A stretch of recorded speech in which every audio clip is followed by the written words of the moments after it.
I'm Andy Otto. I'm on the pastoral team at Ignatius House.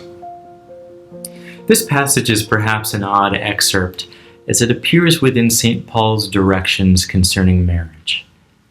Scholars point out that Paul expected the second coming of Christ was imminent, and so that shaped his worldview and his decisions. But this passage speaks more broadly to the idea of Ignatian indifference or detachment.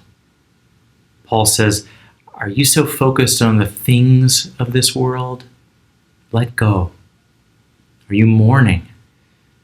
You might as well rejoice, for the present form of the world is passing away." What if we acted as if that were true? Remember how Jesus admonished those who made excuses not to follow him, saying goodbye to family or burying one's father? We will always find excuses, things that we deem more important in the present moment. What Jesus and Paul are saying is that all things are passing, and so we ought to be mindful of the grasp we have on such fleeting things.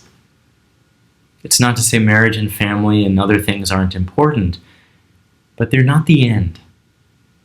Only a means to the end, which is God. The Message translation of this passage says, "Deal as sparingly as possible with the things the world thrusts on you. Don't complicate your life."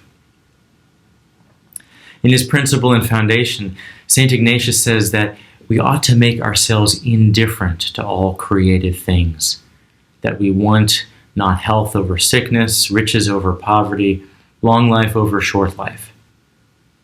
Those things do seem like important things, and often our default is to choose those things that seem to, on the surface, offer us more security.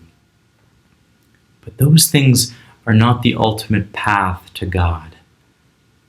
Neither is sickness, poverty, or short life. Ignatius is simply telling us not to cling to a particular outcome, but to be free, knowing that all the things that we put such stock into are passing. They will slip between the fingers of our grasp until all we are grasping is God, in whom we have our purpose. One method Ignatius puts forth for us is known by the Latin term agere contra, which means to act against. It's actually an intentional pushback against our being mindlessly on autopilot. Over time, Ignatius studied how the evil spirit would tempt him into sin or a disordered life. In his journal, he noted ways that he could fight against things that drew him away from God and a good and healthy life. When we find ourselves in desolation or temptation, he says we should act against it by praying more, moving outside of ourselves, doing things that draw us closer to the one who created us.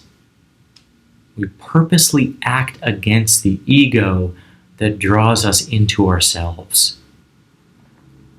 If I find myself quick to judge someone, I may act against the way I would normally react, making an attempt to give the person the benefit of the doubt.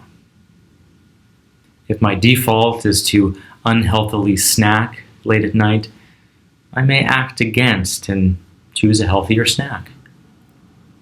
Sometimes agere contra can simply mean taking a different path.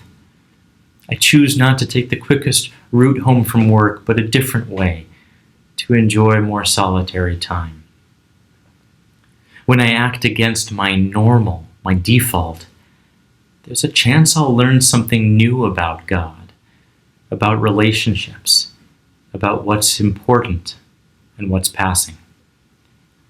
It's a practice that allows me to hold things more lightly and focus on who it is that gave me those things out of love.